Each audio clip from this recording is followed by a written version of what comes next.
நரேந்திர மோடி ஒரு சர்வாதிகாரி என்பது போல சித்தரிக்கிறார். ஆனா உண்மை என்னன்னு பாருங்க, அவர் எவ்வளவு பேரை வளர்த்து விட்டுருக்கிறார் பாருங்க, எவ்வளவு தலைவர்களை இந்தியாவுக்கு அறிமுகப்படுத்திருக்கிறார் பாருங்க. திருமதி நிர்மலா சீதாராமன் மிகப்பெரிய ஆளுமை நமக்கு நரேந்திர மோடி இல்லாட்டா தெரிஞ்சிருக்காரு. நாம பார்த்து தமிழிசை சவுந்தரராஜன் மாதிரி, வானதி சீனிவாசன் மாதிரி ஆல் இந்தியா லெவல்ல இங்கிலீஷ் சேனல்ல டிபேட் பண்ணிட்டு இருந்தவங்க திருமதி நிர்மலா சீதாராமன் அவர்கள். நல்ல இங்கிலீஷ் பேசுவாங்க, அக்ரெசிவா சண்டை போடுவாங்க, இவ்வளவுதான் நமக்கு தெரியும். அவங்களுக்கு பின்னாடி இவ்வளவு பெரிய கெபாசிட்டி இருக்கு. இந்தியாவுடைய full time first defence minister, Indira காந்திக்கு பிறகு ஃபுல் டைம் டிஃபென்ஸ் மினிஸ்டரே கிடையாது, women. Full time defence minister ஒரு விமன். காமர்ஸ் மினிஸ்ட்ரி, இன்னைக்கு பைனான்ஸ் மினிஸ்ட்ரி ரெக்கார்ட் பிரேக் பண்ண போறாங்க அடுத்த வருஷம் பட்ஜெட்ல. அதிகமான பட்ஜெட் போட்ட ஒரே ஆள், சிங்கிள் மேன், சிங்கிள் உமன். கற்பனை பண்ணி பாருங்க, எவ்வளவு பெரிய வாய்ப்பு. அஸ்வினி வைஷ்ணவ், அஜித் தோவல், அமித்ஷான்னு நடுங்கிற அந்த பேரை சொன்னா சரிங்க, வச்சுக்கங்க, வர்றேன். அமித்ஷா சொல்லிட்டு தானே போறது, அவர் கோச்சிட்டாருன்னு. அமித்ஷாவுடைய பேரை சொன்ன நடுங்கிறான். கற்பனை பண்ண முடியுமா? ஜெய்சங்கர் எல்லாருமே சொல்லிட்டாங்க, அவர் ஒரு ஆபீசர், ஒரு பியூரோக்ராட். அவருக்குள்ள ஒரு டேலண்ட போட்டு அவருக்கு பிஜேபி கார்டை கொடுத்து அவர் ஃபர்ஸ்ட் அதிர்ச்சி அடைஞ்சு பார்த்தாரு. என்னங்க நீங்க பிஜேபி மெம்பர் வாங்க அப்படின்னு சொல்லிட்டு அவருக்கு ஒரு ராஜ்யசபா சீட்டை கொடுத்து அவரை தூக்கி எக்ஸ்டர்னல் அஃபேர்ஸ் மினிஸ்டர் ஆக்கி, எவ்வளவு பெரிய சேலஞ்ச். இதுவரைக்கும் உலக நாடுகள் இந்தியாவை பார்த்து இவ்வளவு அஞ்சினதே இல்லை. முதல் முறையாக ஜெய்சங்கர் வெளியுறவுத்துறை அமைச்சரான பிறகு என்ன செய்ய தெரியாம முழிக்கிறான். என்ன செய்ய முழிக்கிறார்? என்னென்ன நாங்க பாண்டிஸ் குலாப் ஜான்சம் இதுல பாலிடிக்ஸ் கிளாஸ்ல சொல்லுவோம், ஒரு டிப்ளமேட் எப்படி இருக்கணும் அப்படின்னு. மாடியில இருந்து குதிச்சா செத்து போயிடலாம், செத்து போனா விடுதலை. அவ்வளவு அற்புதமான வாழ்க்கை. வாழ்ந்து என்ன செய்ய போறீங்க, வாங்க எல்லாரும் மாடியில இருந்து குதிப்போம் அப்படின்னு சொல்லுவானா. எல்லாருக்கும் மாடியில இருந்து குதிக்கிறதுக்கு ஆசையா இருக்குமா? ஆஹா வாங்க சேர்ந்து குதிப்போம். இவன் தான் டிப்ளமேட் அப்படின்றான். நமக்கு எதிரான ஒரு விஷயத்த சொன்னா கூட பிடிச்ச மாதிரி, ரசிச்ச மாதிரி, இனிக்கிற மாதிரி சொல்லும். அவங்களுடைய நாட்டிலேயே உட்கார்ந்து அவங்களுடைய பிரஸ்ஸே கேட்கிற கேள்விக்கு அவங்கன்லயே வரலூட்டாற்றார் ஜெய்சங்கர்.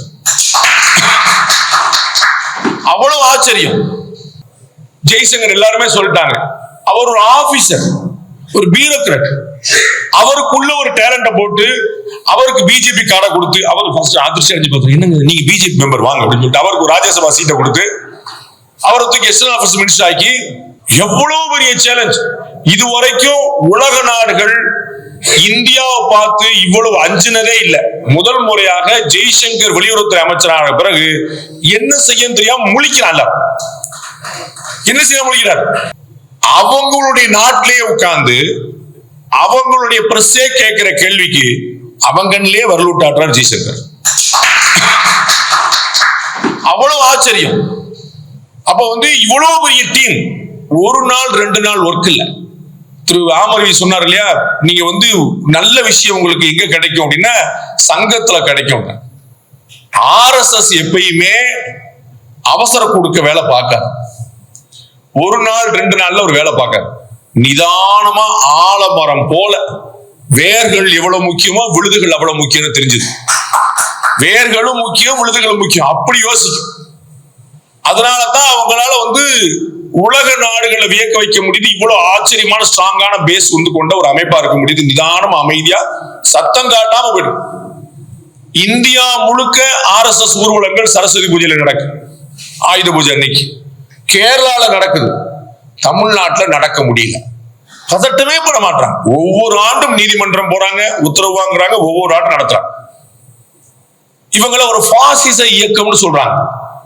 ஒரு ஊர்வலம் போறதை தடுக்கிறவர்கள் பாசிஸ்டா, ஊர்வலம் போறதுக்கு முறைப்படி ஒவ்வொரு ஆண்டும் திரும்ப திரும்ப போய் நீதிமன்றம் போயிட்டு வர்றாங்க பாசிஸ்டான்னு யோசிக்கும். அப்ப என்ன விதமான லெசன் நமக்கு சொல்லிக் கொடுக்கப்படுது பாருங்க. அப்படியே இங்க தமிழ்நாட்டுக்கு வந்தோம்னா தெரிந்து கொள்ள வேண்டிய விஷயம், நாளைய தமிழகம் வெளிச்சமாக இருக்கும். உண்மையான விடியல் வந்துடும், நோ டவுட். ஆனா அது யாரோ கொண்டு விளக்கேத்துவாங்க, நாமெல்லாம் குளிர் காயலாம்ங்கிற பிசினஸ் கிடையாது.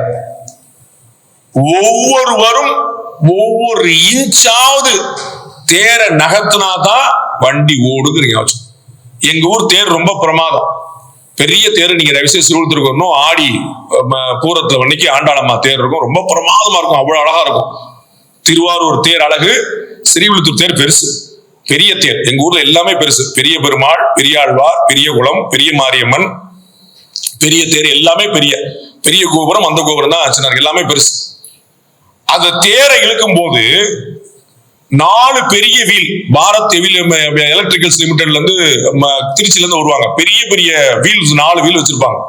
அதை பின்னாடி இருந்து புல்டோசர்ல இருந்து தூக்கி கொடுப்பாங்க, அப்படி கெண்டி கொடுப்பாங்க. அப்ப சில கார்னர்கள்லாம் வந்து திருப்ப முடியாது, ரொம்ப வந்து டைட்டா நிக்கும். அப்ப வந்து புல்டோசர் பின்னாடி ஃபுல்லா புஷ் பண்ணி கொடுத்துரும்.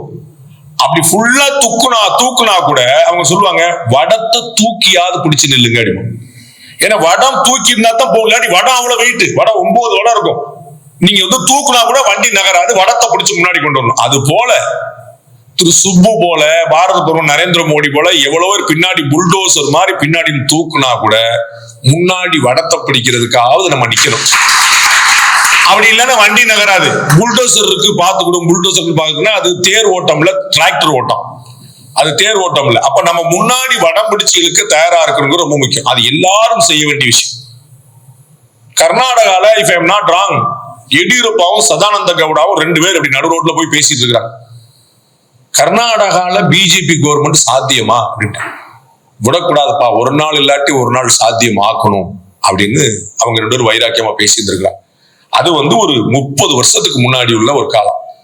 போராடி போராடி போராடி தென் மாநிலங்களில் முதல் பிஜேபி ஆட்சி கர்நாடகால நடந்துருச்சு, சாத்தியப்படுத்திட்டாங்க. அது போல தமிழ்நாட்டில் சாத்தியமா அப்படின்னா, என்னுடைய சிற்றறிவு கேட்டிய வகையில 2036 தமிழ்நாட்டில் பிஜேபி ஆட்சின்னு சொல்லிட்டு இருக்கிறேன்.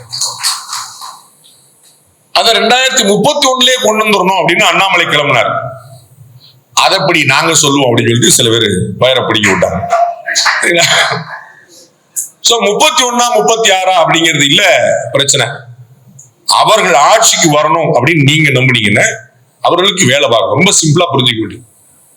திராவிட முன்னேற்ற கழகத்திலையும் அண்ணா திராவிட முன்னேற்ற கழகத்திலையும் வேலை செய்வதற்கு ஆள் இருக்கிறார்கள். பாஜகவுல வேலை வாங்குவதற்கு ஆள் இருக்கு, செய்யறதற்கு ஆள் இருக்கான்னு யோசிச்சு